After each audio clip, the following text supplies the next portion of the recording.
Hey one and all, it is Saturday, and so on this channel that means it is time to talk about an episode of a superheroic animated series. Today it is Batman the Animated Series, and we have come to another two-part episode in this series titled The Cat and the Claw. And so, just like the two-part episode Two-Face, I will be covering both parts of this story in today's review. Before I get into the thoughts and pontifications, allow me to quickly summarize what went down here, just in case you have not seen the episode. We open with Catwoman robbing some woman of her jewels with her magic cat. Batman allegedly attempts to stop her, but she gets away.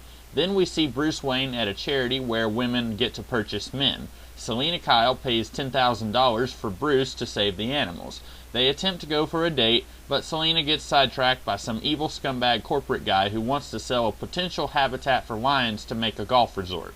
We find out that this guy is in league with an as-yet unseen terrorist named Red Claw, who is a woman. Bum bum bum. Anyhow, Red Claw wants to hold Gotham hostage for $1 billion. $1 million. With a deadly plague that she stole from the military as it was being transported out of Gotham. We are never told what this plague was doing in Gotham in the first place, so whatever. So Batman eventually finds out that Selina is Catwoman, and they team up to stop Red Claw and her organization, and then Batman arrests Catwoman, and they say they're Rick and Ilsa, we'll always have Paris nonsense. Cue credits. As you might have picked up in my synopsis, I did not care for this episode. One thing I'm finding these days is that I have zero patience for a television show when they try to shove a two-parter down our throats when it is not necessary. I experienced this recently with a live-action show I used to watch, since the past tense, and it's a problem here. Now, fortunately, this wasn't so blatantly offensive and vile that it made me want to stop watching this cartoon, as it was in the live-action example I won't mention by name. But I do feel like this is an example of the people behind this show needing to have a certain number of episodes in the season, and then they picked random episodes that they would extend into two-part storylines so that they could have the number of episodes that they needed. Now, although I had some pretty significant issues with the Two-Face storyline and how it was executed, I do feel like that was a story that needed to be two parts to really be told in the best way that it could, considering that Harvey was a minor recurring character in the series. So in order to get across the scope of, hey, this is a guy that we knew as a good guy and he no longer is, I feel like the two-parter was justified. And then we've got an episode coming up in a few weeks, Feet of Clay, which will be the origin of the animated Clayface. And it's been a little while since I saw that episode, but I do remember it being pretty good. And this two-parter, if I'm being honest, is neither good nor bad. It's just there. It definitely is not something that I feel like needed to be done in two parts. I feel like a lot of what we get here is just filler to kill time so that it will actually end up being two parts instead of one. So ignoring that I think this episode is largely fluff and has little substance in proportion to the length of the story, what else is going on here for me to talk about?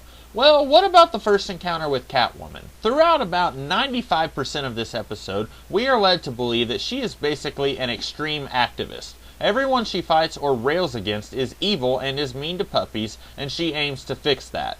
Okay, but then why is she stealing from that woman at the beginning of the episode? Is that woman an evil anti-animal bad guy and we just don't know it? Or is this also that Selina can actually give $10,000 at the animal charity where she purchases Bruce Wayne? Because she certainly doesn't look like she would have $10,000 laying around to casually give to the animals. Not to stereotype what rich people might look like, but Selina is living in an apartment with her lover / secretary. Granted, it is a pretty decent apartment, but it's no mansion. I just don't think she'd be living there if she had that much money legitimately. So basically this scene is either an explanation for something that happens later, and if it is, then it actually, needed to be explained, or it's just so that Batman has a reason to chase down Selina, and so that she can be an air quotes bad guy that is part of his rogues gallery. In any case, this hardly seems like the same character as the one who is more or less a decent person who is taking action where others won't.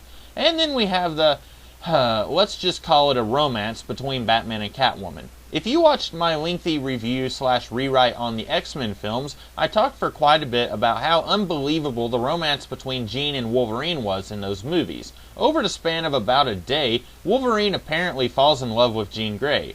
This is ridiculous, and the movie wants us to believe these two are beautiful star-crossed lovers for life. Well, same thing is going on here. I get the feeling that from the start of the first episode to the end of the second, it's maybe 3 days. And halfway into the second episode, Bruce starts saying that he hasn't cared about someone like Selina for a long, long time. And if you're a fan of Mask of the Phantasm, which I am not, then this might be a moment where you fist pump the air and scream awesome out loud. But I'm just sitting here almost ready to bang my head against the table because, Bruce, you've known her for 3 days. If I hadn't already seen this episode, I'd almost expect Poison Ivy to be lurking around the corner using a love potion on Bruce to make him act extra stupid. What do you mean by extra stupid, Comics Kid?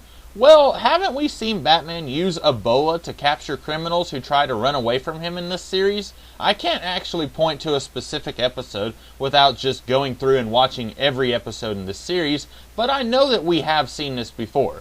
So why does Batman not just do this when he sees Catwoman try to run away from him at the beginning of the episode? I know that it's so the plot can happen in the way that it was plotted out, but when a character has to act differently or act dumbed down so that the plot can happen, that is no bueno, folks. I've said it before and I will keep saying it until the stuff I review starts to listen.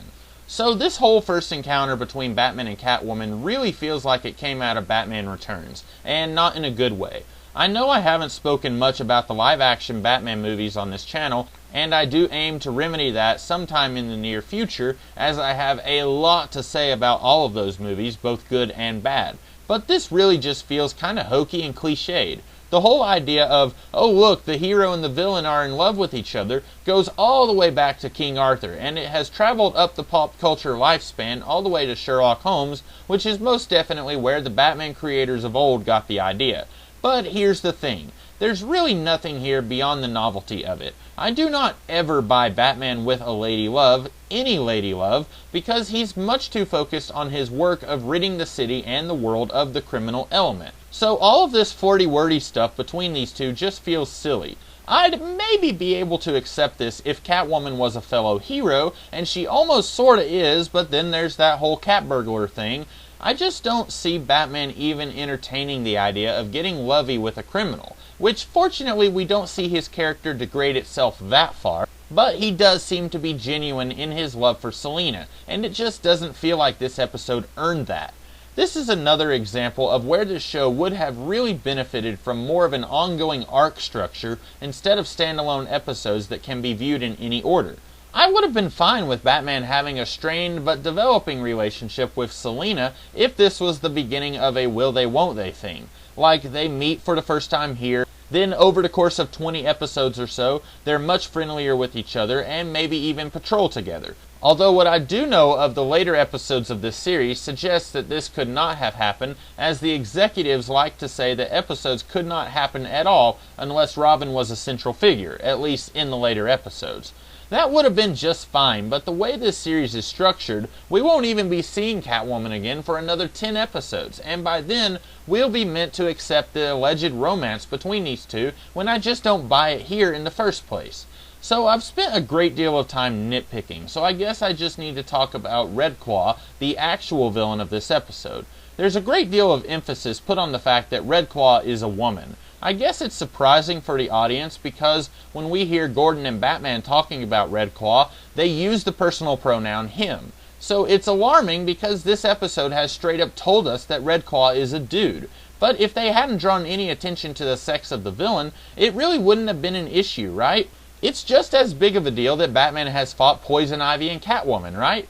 In fact, I don't recall gender ever being an issue in the Poison Ivy episode. Some villains are dudes, some aren't. So why do we A, have to make a big production out of the fact that this terrorist leader is a woman, and B, why does Red Claw then have to act like everything is even about men versus women? She makes some snarky comment about how, "It's not surprising that you've lost to me."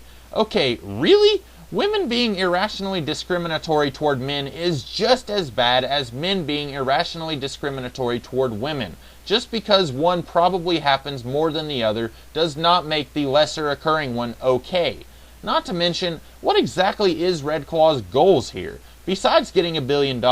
I know this is a cartoon that is predominantly aimed at children, even if adults can and do enjoy it. But it'd be nice if we had some information on the cause that these people are fighting for. I know that they are not just mercenaries interested in money, because Redclaw, in her awful fake German, fake Russian accent, mentions the cause. So what is the cause? We don't know, nor would I actually expect to find out, judging by the quality of this episode. Again, it feels like this series can't just have a solid run of episodes. If we have something abundantly awful like I've Got a Batman in My Basement, then we have something really amazing like Heart of Ice. Then we get 2 sour notes in this two-parter.